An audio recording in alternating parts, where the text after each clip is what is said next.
auditrices de OESO FM, bonjour et bienvenue encore une fois dans cette émission, l'émission Culture et Citoyenneté. Cette émission que vous avez l'habitude de recevoir à partir de chez vous chaque jour, chaque mardi, voulais-je bien dire, à partir de 16h juste, une émission qui vous parle des différents projets purement culturels, une émission qui intervient aussi dans les cadres de l'éveil de la conscience, en se servant bien sûr de l'art et de la culture. C'est dans ces cadres-là que nous avons jugé mieux vous venir aujourd'hui pour essayer d'aborder cette thématique très importante que nous allons devoir parcourir aujourd'hui, tout en revenant bien sûr sur la culture, les rôles de la culture dans la promotion de la paix et de la cohésion sociale. Certes que vous étiez tellement nombreux qui étiez en train de vous attendre déjà à ces grands rendez-vous et je suis convaincu qu'à partir de quelque part où vous êtes en train de nous capter sans difficulté.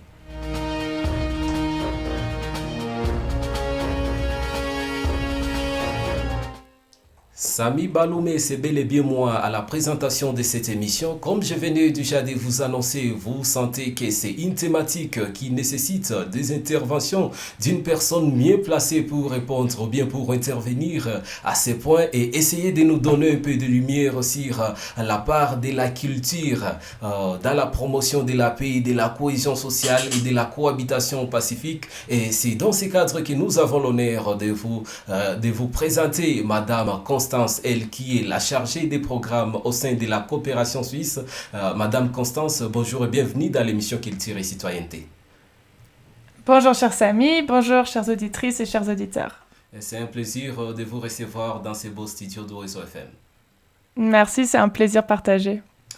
Eh bien, ils sont tellement nombreux qui étaient en train de se poser cette question autour du rôle de la culture dans la promotion de la paix. Et nous avons jugé mieux vous recevoir autour de ces thématiques pour essayer de nous en parler davantage. Et juste dans la deuxième partie de cette émission, nous allons essayer de voir les rôles ou bien la part, l'engagement de la coopération suisse dans la promotion de la paix. Ça va être la deuxième partie de cette émission. Mais déjà, s'il faut en parler suffisamment, la culture dans la promotion de la cohésion sociale, que devons-nous retenir là-dessus? Je crois que la première chose à retenir, c'est d'abord une question à se poser. C'est d'abord de savoir qu'est-ce que la cohésion sociale, car c'est un terme qui est souvent utilisé, mais dont chacun a son interprétation. Donc on utilise l'interprétation qu'on veut servir. Pour nous, la cohésion sociale, c'est une sous-catégorie de la paix, du vivre ensemble, du respect mutuel, de la veille sur son prochain. Eh bien, parce que nombreux étaient en train de se poser cette question, de quelle manière on peut se servir de la culture pour contribuer à la cohésion sociale? Oui, alors à travers l'art, on peut faire passer beaucoup de messages. Il y a beaucoup de personnes qui sont sensibles soit à la lecture, soit au visuel, soit au toucher, soit à la construction. Et ça, c'est tous des messages qu'on peut faire passer à travers l'art. Et la cohésion, donc c'est vraiment ce fait de ressentir une certaine unité avec les personnes qui nous entourent. Et l'art ou la culture a quelque chose de magique et d'universel qui fait que souvent, vous pouvez vous rendre compte même si vous allez à un concert ou que vous assistez, vous regardez une œuvre qui est la même que celle que votre voisin ou voisine regarde, vous allez sentir une unité avec cette personne. Et ça, c'est quelque chose que seule la culture a le pouvoir de faire. Et c'est dans ce cadre-là qu'on parle de cohésion sociale et d'unité. Qu'en est-il maintenant de ces gens qui pensent qu'avec la culture, on ne voit que les divertissements et beaucoup plus? Il y a ces personnes-là qui pensent qu'avec la culture, on n'a pas assez de temps pour faire comprendre aux gens certaines choses. Est-ce qu'il y a des preuves ou bien il y a des faits sur lesquels vous pouvez vous baser pour essayer de montrer à quel point on peut se servir de la culture pour amener les gens à la cohésion sociale? Car quand on parle de la culture, nous voyons ces différentes branches. Et si nous essayons un peu plus de parler de l'art, nous voyons comment est-ce que les gens peuvent se rassembler pour suivre telle ou telle autre production qu'ils peuvent avoir liée. Mais peu sont ces gens-là qui peuvent comprendre nécessairement qu'il y a des messages, qu'il y a des finalités que l'on cherche juste à atteindre quand on se lance dans ce genre de dynamique. Alors, c'est tout à fait possible déjà de faire ce qu'on appelle l'art pour l'art. Ça, c'est évidemment un domaine qu'il faut également encourager, qui doit grandir. Toutefois, donc nous, à la coopération suisse, on reste une agence de développement, ce qui veut dire qu'on va utiliser l'art comme vecteur de changement. Et évidemment que les œuvres qu'on va soutenir devront avoir un certain message. Et pourquoi on croit que la culture peut être ce vecteur de changement? Parce qu'on a déjà essayé à travers divers programmes et on voit qu'il y a une certaine partie de la population qu'on ne peut pas toucher parce qu'elle ne sera pas réceptive à, par exemple, des conférences ou des écrits et qu'on doit toucher à travers des différents moyens de communication. Et la culture, les différents arts sont un de ces moyens qu'on privilégie aussi. Et depuis que vous œuvrez dans la ville de Bukavu, vous essayez de tracer cet impact qui peut exister quant à la culture sur la promotion de la cohésion sociale et de la cohabitation pacifique? Oui, exactement. Donc, la cohésion sociale, c'est un pilier assez fort de nos axes d'intervention. On a eu pendant de nombreuses années un programme régional Grand Lac, donc avec le Burundi et le Rwanda, dans lequel on a favorisé beaucoup d'échanges artistiques, justement pour essayer de s'éloigner de quelques narratifs politiques qui, des fois, cultivent la haine face à l'autre, et puis de rassembler les populations consommatrices de culture, parce que on sait que la paix doit venir surtout de la communauté, de la base, et qu'on ne peut pas seulement travailler au niveau politique, diplomatique pour atteindre cette paix. On doit aussi atteindre une certaine cohésion, unité au sein des populations. Et via la culture, c'est un moyen qui fonctionne. Il y en a d'autres, bien sûr, mais en tout cas, c'est un moyen qui permet une certaine unité.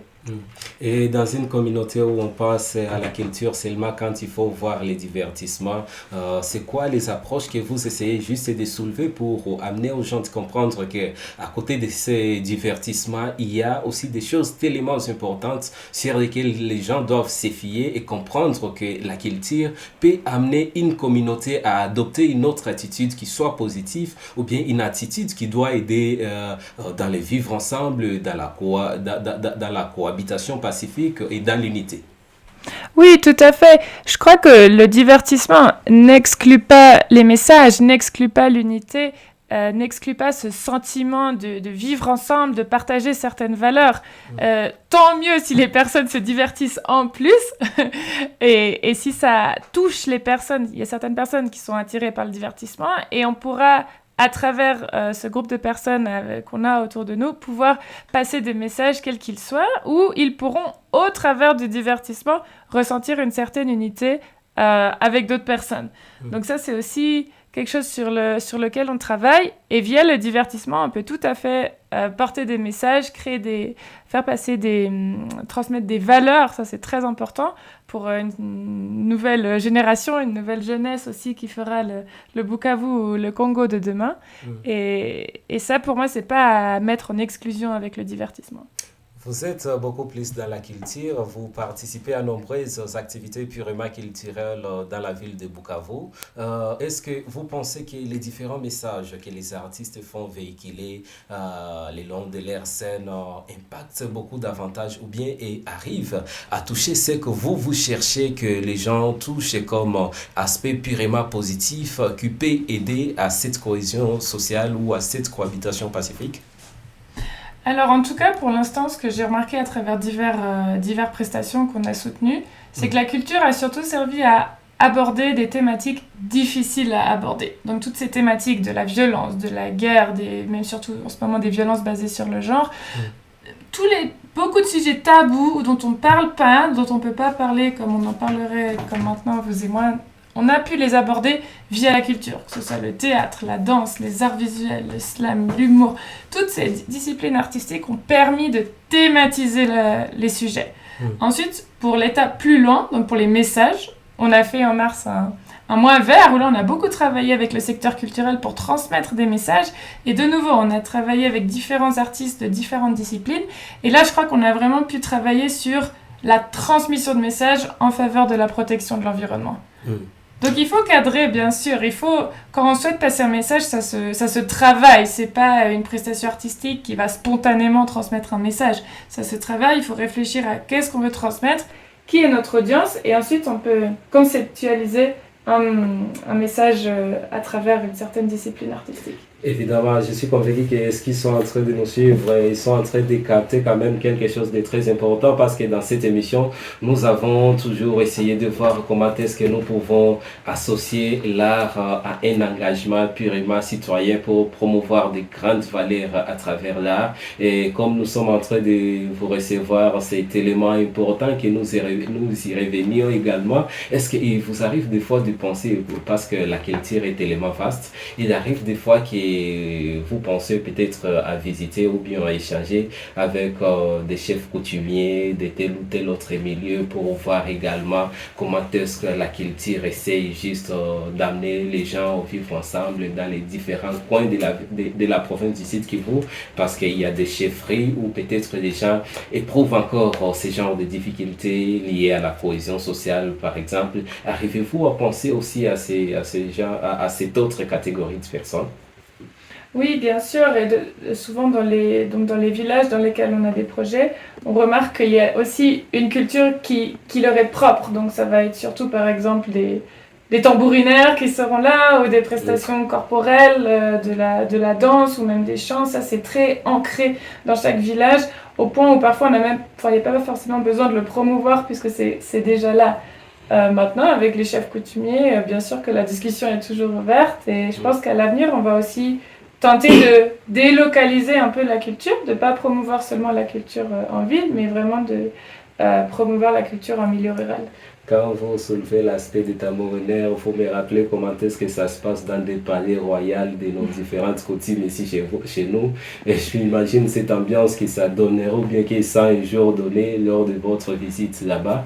Parce qu'il y a aussi la beauté des notes qu'ils tirent en visitant ces différents coins, nos différentes chefferies dans la province du Sud Kivu, qui est également considéré comme un socle de grandes valeurs purement culturelles, ou peut-être à travers ces micros, je vais vous inviter peut-être de bien approfondir ces grands moments d'échange avec les coutumiers, les chefs coutumiers, les autorités qui incarnent les pouvoirs traditionnels dans ces milieux, et essayer de voir peut-être des rapports dans la contribution de la culture à la cohésion sociale. Oui, bien sûr. Nous, je crois que les fois où on est souvent accueillis par les tambourinaires, c'est quand on va à Idjoui. À Idjoui, il y a plusieurs tambourinaires et aussi des autorités coutumières. Et là, on voit bien que ça crée instantanément un grand moment de réunion, de fête, de partage avec l'ensemble des personnes qui sont présentes. Et ça crée cet espace de communion, je crois qu'on peut le dire, qui permet ensuite d'aborder tout type de sujets, alors que ce soit des conflits fonciers, des problèmes même de gouvernance, des violences interpersonnelles. Et ça, via la culture, on y arrive. On arrive à créer cet espace de dialogue dont on a besoin et dont on est un peu étranger parfois quand on n'est pas encore bien à l'aise pour entamer les discussions. Et je suis ravi que vous souleviez ces points parce que je me rappelle d'un décès que je voyais à un certain moment. Il s'agit juste d'un panneau publicitaire que j'ai trouvé non loin de la mairie vers la SONAS qui parlait beaucoup plus du dialogue.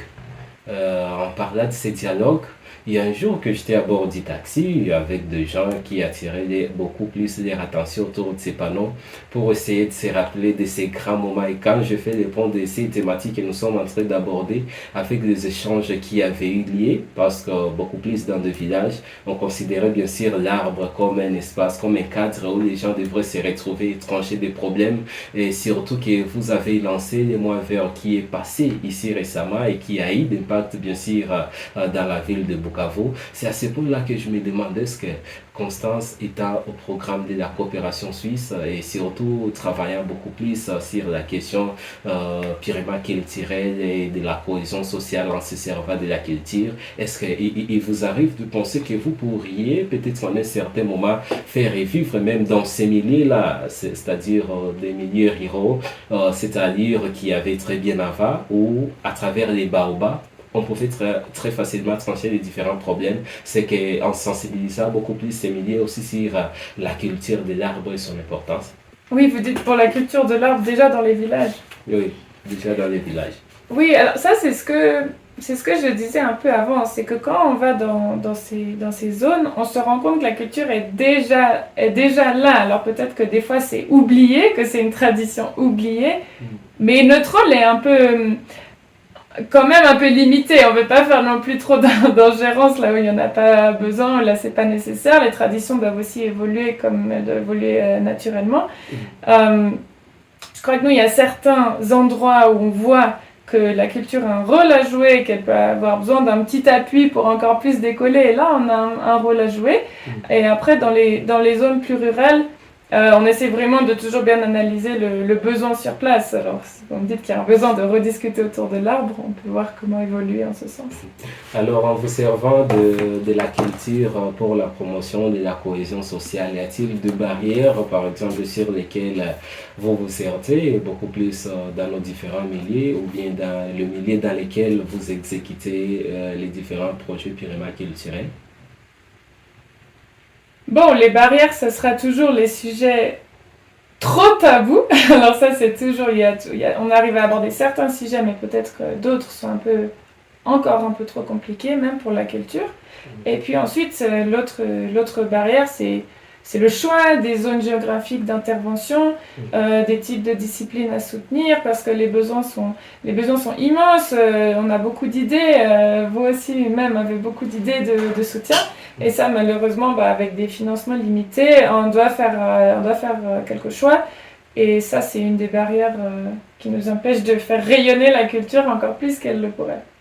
Et il arrive des fois quand même que vous définissez des stratégies devant vous permettre de voir comment est-ce que franchir ces barrières pour aller très loin et aller loin encore davantage et trouver solution aux différents problèmes qui se posent. Exactement. Alors, très chers auditeurs, auditrices de OSO FM, partout où vous êtes en train de nous suivre, vous êtes de même en train de nous capter via notre chaîne YouTube OSO Média. C'est votre émission Culture et Citoyenneté, cette émission qui est en train de revenir sur les rôles de la culture dans la promotion de la cohésion sociale et de la cohabitation pacifique.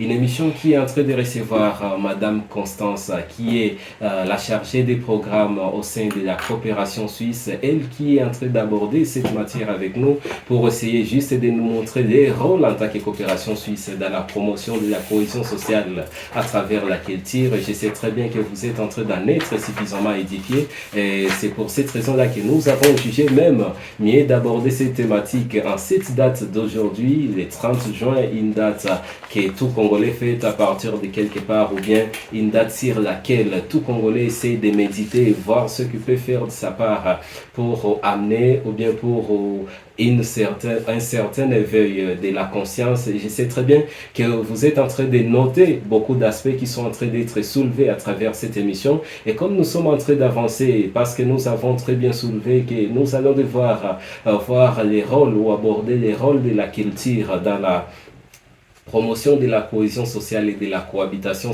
pacifique. Et dans la deuxième partie de cette émission, nous allons essayer de voyager un tout petit peu pour voir de quelle manière la coopération suisse est engagée dans la question de la paix ici chez nous à l'est de la RDC. Mais avant d'arriver à cet aspect-là, nous allons essayer encore une fois de reprendre Madame Constance pour essayer de voir justement comment est-ce que la culture est utilisée même dans ces différents milieux où bon nombre de gens peut-être se posent certaines questions quant à la situation sécuritaire, parce qu'à un certain moment les artistes étaient en dehors de scène parce qu'ils disaient par exemple que non, au regard de la situation, il vaut mieux que nous gardions d'abord un peu silence et voir comment est-ce que les choses vont avancer, et dans des conditions un peu difficiles, dans des périodes de crise, où vous exécutez des projets qui parlent de la culture dans la promotion de la cohésion sociale. Et je sais très bien qu'il y a d'autres organisations qui peuvent être en train de travailler sur cet aspect, des petites associations même sans but lucratif.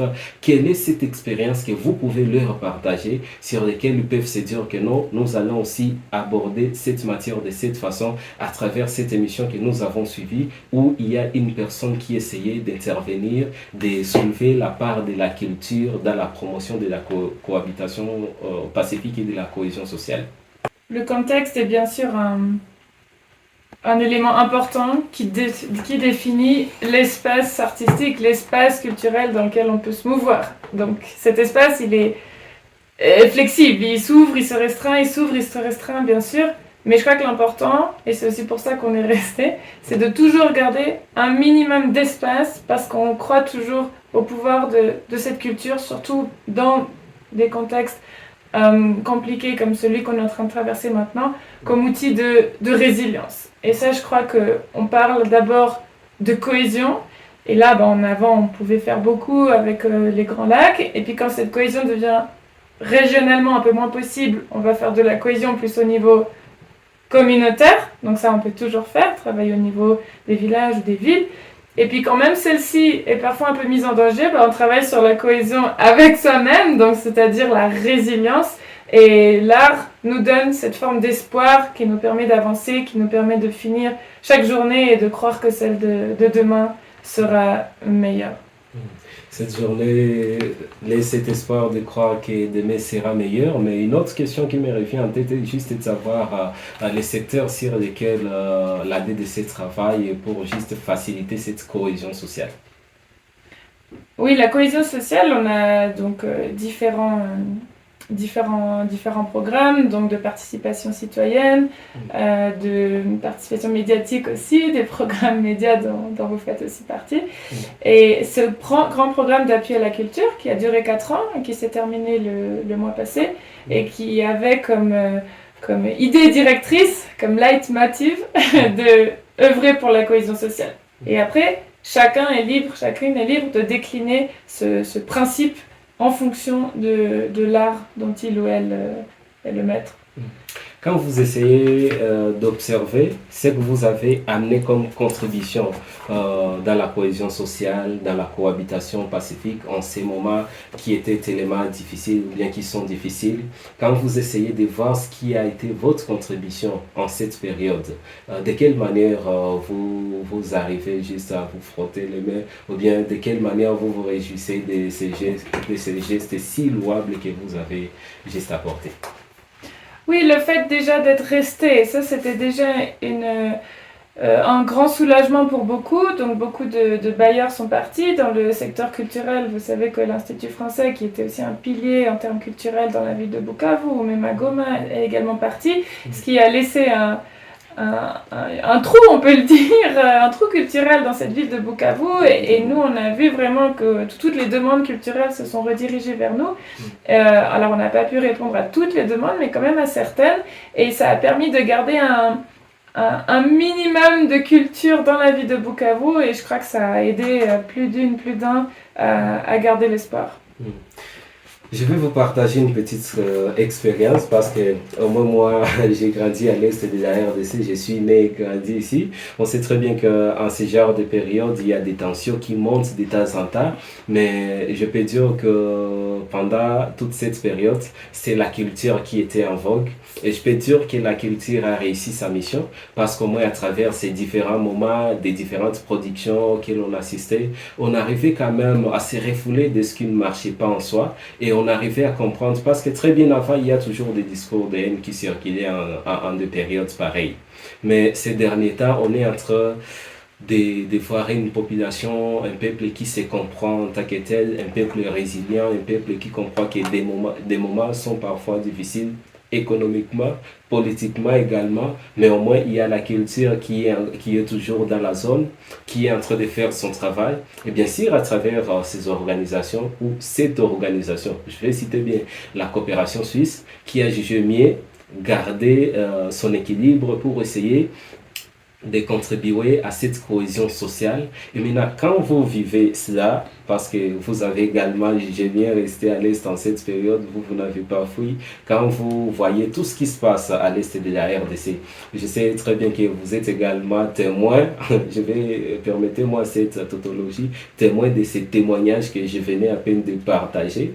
Est-ce qu'il arrive des fois que vous vous asseyez, quand vous vous mettez face à votre miroir et que vous vous demandiez, la coopération suisse est là, il y a la ville de Bukavu qui est là, en pleine crise, mais arrivez-vous à vous demander sur quel pilier ou bien sur quel levier vous vous êtes appuyé pour parvenir à maintenir un certain équilibre au sein de la population afin que ces différents discours de haine que l'on vivait avant ne puissent pas avoir lieu en un certain moment en vous servant toujours de la culture que vous avez toujours utilisée comme votre pilier? Oui, alors cette adaptation, disons, on l'a faite pour nos programmes culturels, mais aussi pour tous nos programmes. Donc nous, on a pour objectif principal de notre programme de développement de stabiliser la région, d'œuvrer pour la paix, pour la cohabitation pacifique, la cohésion sociale. Donc en fait, quand le contexte dégrade, c'est un exercice qu'on fait avec tous nos programmes, de voir comment on va s'adapter. Mais c'est très rare qu'on se retire complètement, on va poursuivre, faire quelques petites modifications, s'adapter, mais en tout cas le but c'est vraiment de poursuivre, surtout quand en fait quand le contexte se dégrade, souvent c'est quand le besoin pour ces types de programmes humanitaires ou de développement est encore plus grand, donc bien sûr qu'on donne le meilleur de nous-mêmes pour poursuivre. Mais est-ce qu'il arrive des fois que vous vous dites non, nous sommes fatigués, nous allons baisser les bras, ou bien nous mettons les bras à l'air, nous allons abandonner? Il arrive des fois que vous vous dites cela. On peut pas baisser les bras. On est là, on continue. On modifie un peu, mais on est là, on continue. Parce que s'il faut se dire la vérité, en ces jours où la coopération suisse, en tout cas, c'est pas s'il faut l'appeler organisation ou agence, fait partie vraiment de ces organisations qui sont restées solides face à cette crise.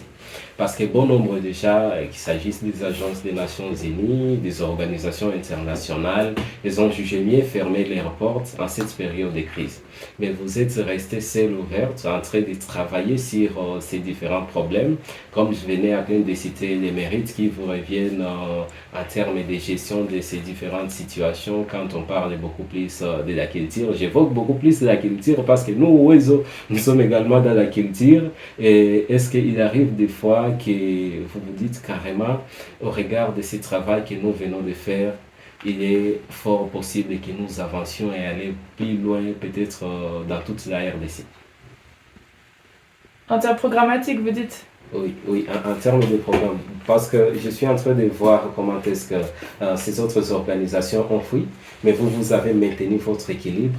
Face à ça, c'est-à-dire face à ces métiers de votre équilibre dans ces zones en situation de crise, est-ce qu'il arrive des fois que vous vous dites que non, au regard de cette contribution que nous avons amenée dans ces zones-ci, nous pouvons voir également comment sauter un peu pour aller dans d'autres terrains en République démocratique du Congo, peut-être dans ces autres zones où vous n'êtes pas encore?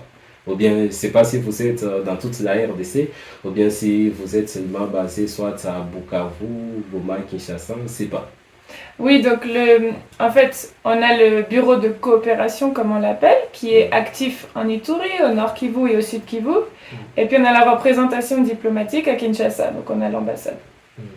Après, ça c'est un choix qu'on doit faire. L'empreinte géographique, c'est un choix qu'on fait et qu'on renouvelle chaque 4 ans, parce que l'idée c'est aussi de concentrer les efforts sur un certain endroit pour que les efforts de développement puissent se produire.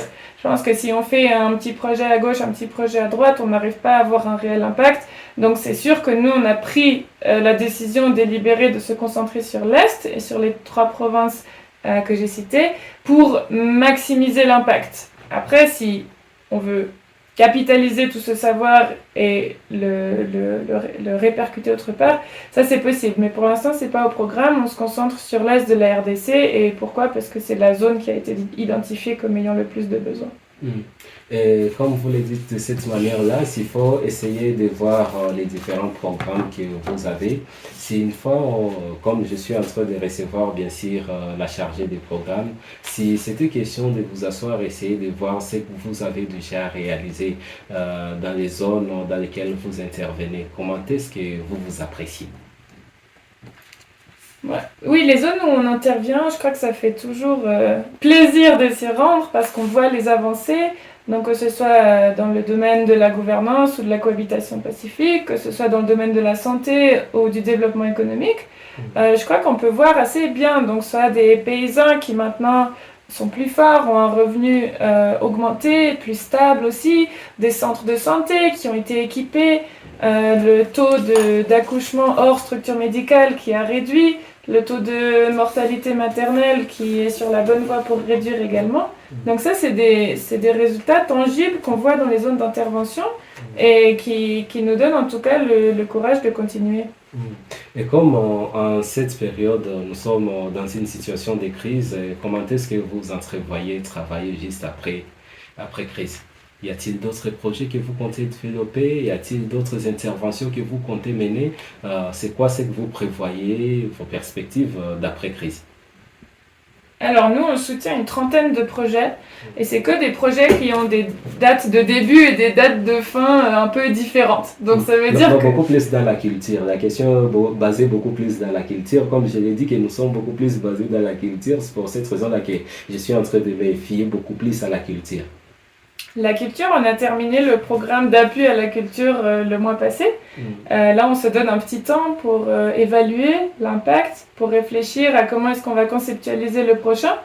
Et probablement que dès janvier 2027, on pourra lancer le prochain programme d'appui à la culture.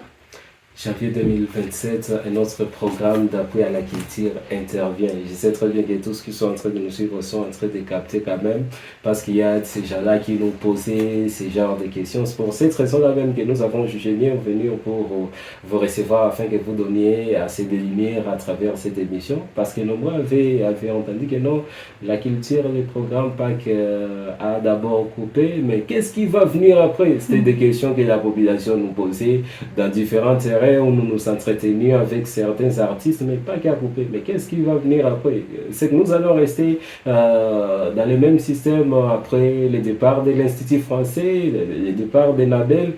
Heureusement que je pense qu'ils ont trouvé la réponse à leurs différentes questions qu'ils me posaient autour de cette question. C'est que Pâques est entré. Faudra-t-il habiller encore au Pâques? Bah, ça fait partie des réflexions, mais vous pouvez proposer un nouveau nom, il n'y a pas de souci. Un autre programme d'appui à la culture, je vais le dire comme vous l'avez dit, va intervenir en janvier 2027. Donc, prenez bien votre mal à patience parce que la coopération suisse est toujours là. Ils ne vont pas nous fuir. Ils sont toujours à Bukavu. Ils sont en train de se résilier également avec nous en ces moments aussi difficiles. On était en train de le dire, Madame Constance, que dans la deuxième partie de cette émission, nous allons essayer de voir de quelle manière la coopération suisse est engagée dans la question de la paix. Ici, chez nous, à l'est de la RDC, heureusement que je vous ai suivi évoquer le programme de la gouvernance. C'est peut-être à ce niveau-là que nous allons essayer de comprendre de quelle manière vous intervenez dans la question de la paix ici à l'est de la RDC. Oui, il y a des programmes donc, de participation citoyenne où là on crée des tribunes d'expression populaire, où on les crée en tout cas, on les favorise. Il y a le programme avec les médias où les médias vont donner aussi beaucoup d'espace à toutes les voix de la population. Il y a des séances de redevabilité, alors en tout cas dans les zones gouvernementales qui sont organisées pour que chacun puisse s'exprimer et qu'aussi les autorités puissent rendre compte de leur travail et que ce soit un espace de dialogue. Alors donc ça c'est des aspects un peu gouvernementaux. Et puis il y a bien sûr ce programme d'appui à la culture qui a aussi contribué à cette cohésion et à créer ces espaces d'expression, de dialogue et de réflexion dans le fond.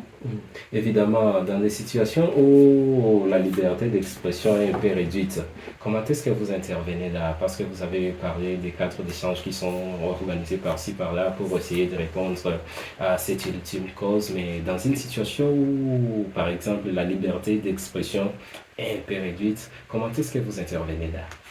Ça, on doit s'adapter, effectivement. Donc, la liberté d'expression, c'est aussi une notion extensive ou qui grandit et qui se restreint. Et ça, ma foi, il faut trouver une manière pour dire quand même les choses qui doivent être dites, mais mettre personne non plus en insécurité, parce que c'est pas le but. Et toujours, comme vous l'avez évoqué, dans l'engagement de la coopération suisse à la question liée à la paix, vous reveniez sur la question de la région des Grands Lacs, parce que vous le savez que la région des Grands Lacs, le Sahel et les Gaza partagent presque une même histoire s'agissant des différentes crises.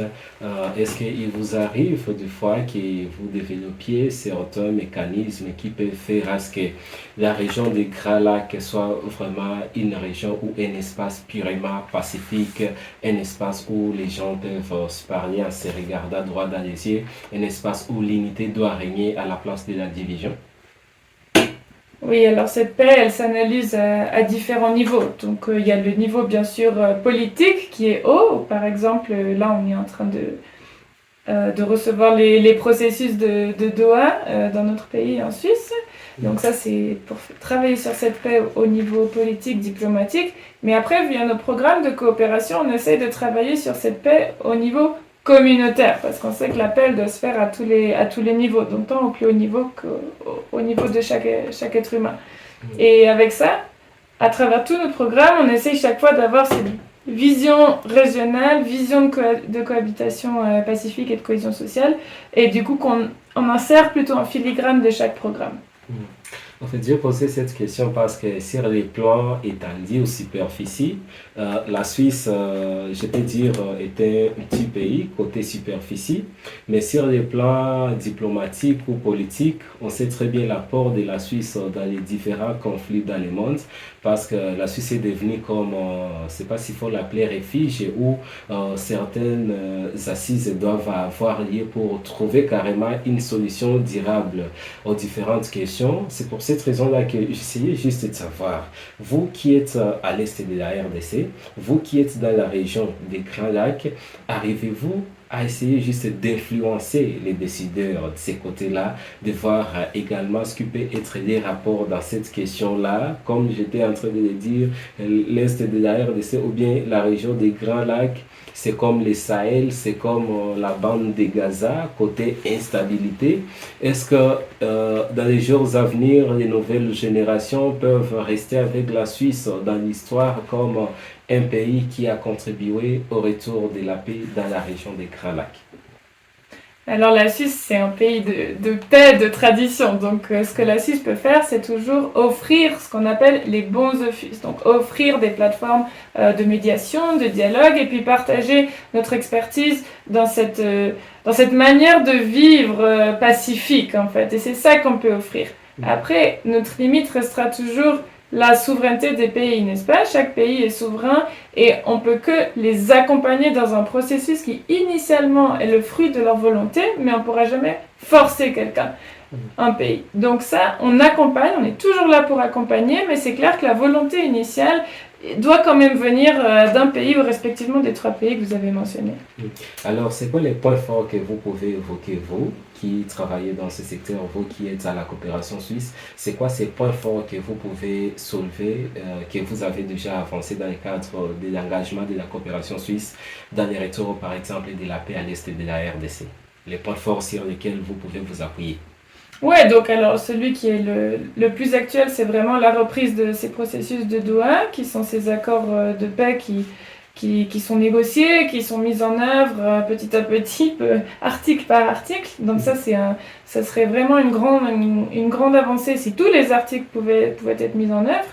Et puis en parallèle, au niveau communautaire, nous on a quand même un bureau également au Burundi et au Rwanda avec lequel on réfléchit parfois à des programmes régionaux, on échange en tout cas énormément tous ensemble pour garder cette lecture commune des problèmes, du contexte et échanger un peu sur les solutions qu'on peut y apporter. Et à quel niveau vous vous dites par exemple que non, ici les choses sont difficiles carrément, il faut mieux que nous continuions avec d'autres programmes et essayer d'oublier cet autre programme qui peut être lié à la gouvernance ou bien à l'engagement dans la question de la paix à l'est de la RDC? Oui, en ce moment, la question des autorités, forcément, elle nous fait se poser des questions par rapport au projet, par rapport à la durabilité, par rapport au système qu'on met en place. Donc, il y a certaines structures qu'on peut renforcer, mais c'est clair que si c'est des structures étatiques, on doit un peu réfléchir pour la suite. Ouais.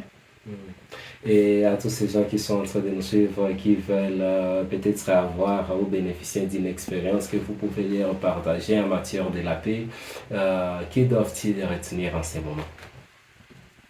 La paix commence par soi-même. Je crois qu'il faut d'abord être en paix avec soi-même et grandir petit à petit, être en paix avec son couple, son ménage, son village, son pays, avant même de vouloir la paix avec le pays voisin. Donc, soyez tous en paix, faites la paix avec toutes les personnes avec qui vous ne l'êtes pas en ce moment. Et puis, c'est comme ça que vous porterez très très loin votre pays et favoriserez la cohabitation pacifique. Merci beaucoup parce qu'il ne nous reste que quelques 4 minutes pour finir cette émission. De quelle manière la jeunesse également participe dans la question du retour de la paix à l'Est à travers ces différents programmes de la coopération suisse? Oui, chacun contribue, mais surtout n'oubliez pas que nous, on est là pour donner un petit coup de pouce. Mais la genèse, la création, même la recherche de financement, tout ça, ça doit vraiment venir de vous. Nous, on peut un peu aiguiller, un peu orienter et donner un petit coup d'élan. Mais sinon, tout ce processus, il doit vraiment venir et il peut venir de chacun et chacune. Donc moi, je vous encourage en tout cas à faire toute initiative que vous jugez bonne, de se lancer et puis ensuite on pourra vous accompagner probablement d'une manière ou d'une autre. En tout cas, on fera de notre mieux pour ça. Pensez-vous que l'Est de la RDC fera preuve d'une certaine cohabitation pacifique, cohésion sociale, sans une certaine, je ne sais pas s'il faut que je l'appelle hypocrisie? Oui, ça c'est toujours possible. Je crois que l'être humain est biologiquement un être social qui a besoin d'échanger, de partager, qui peut débattre aussi. C'est pas grave s'il y a un peu des tumultes, ça fait partie de la vie, mais l'important c'est quand même de se réunir autour de valeurs fondamentales qui sont quand même le respect mutuel. Et je crois qu'une fois qu'on a le respect, qui d'ailleurs peut être transmis et nourri via la culture, après ça on peut discuter de tout. Alors, c'est quoi les regrets que vous avez de travailler à l'Est de la RDC? Ah, le regret, c'est quand je vois les progrès des programmes qui parfois régressent. Que quelquefois on a avancé et on recule, et on avance et on recule. Mais on continue. On voit le contexte économique qui se dégrade, et ça, ma foi, on peut avoir autant de projets qu'on souhaite. Si le contexte se dégrade trop fort, les projets sont là pour quand même pas toucher le fond, mais on doit quand même poursuivre pour être là auprès des communautés. Et c'est quoi votre fierté? C'est qu'on soit restés et qu'on soit là tous ensemble et que personne ne perde espoir. Et en fait, peut-être la dernière question que je vais vous poser, de quelle manière vous vous sentez fier de collaborer ou bien de travailler avec des consortiums d'organisations locales? Parce qu'on sait que c'est vous qui restez. Quoi qu'il arrive, vous restez, vous savez comment ça marche, vous êtes très compétents, et pour nous, c'est vraiment très important de travailler avec les organisations locales et si un jour on part, laisser quelque chose, et ceux qui restent, c'est vous. C'est vous la remplace quoi. Le consortium, les organisations locales. Madame Constance, merci beaucoup d'avoir répondu à notre invitation. Merci en tout cas pour l'invitation. Peut-être un dernier mot que vous avez à lancer à la coopération suisse, à la population de Bukavu et aux organisations qui travaillent dans les consortiums avec la coopération suisse. Alors d'une part, merci beaucoup pour tout le travail que vous avez déjà effectué et le travail que vous continuez à effectuer pour la cohésion sociale, pour la cohabitation pacifique. Pour nous, c'est vraiment important d'œuvrer pour ces valeurs de toutes les manières qu'elles soient, et les médias, la culture, tous les arts sont extrêmement importants.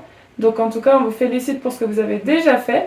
Par rapport à la suite, continuez, soyez créatifs, recherchez des idées partout où ça peut vous inspirer, et la paix sera le travail et l'œuvre de chacun et chacune. Merci beaucoup, Madame Constance. Merci beaucoup à vous tous qui nous avez choisis pour ces rendez-vous de ce mardi 30 juin 2026. Vous étiez en train de nous suivre à partir de quelque part, ou bien vous êtes en train de nous suivre via notre chaîne YouTube ou Réseau Média. C'était votre émission Culture et Citoyenneté, cette émission qui revenait sur les rôles de la culture dans la cohésion sociale et la cohabitation pacifique. Une émission également qui nous a poussé de voir ce qui est l'engagement de la coopération suisse dans la question de la paix à l'est de la RDC et dans la région des Grands Lacs. Je sais très bien que vous avez été suffisamment édifiés à travers les différentes interventions de Madame Constance, elle qui était mon invitée de ce jour, elle qui est également la chargée des programmes au sein de la coopération suisse. Merci beaucoup à Boubacar Kigabi qui nous a mis en onde, et partout où vous êtes, prenez bien soin de vous et revoyons-nous le mardi prochain.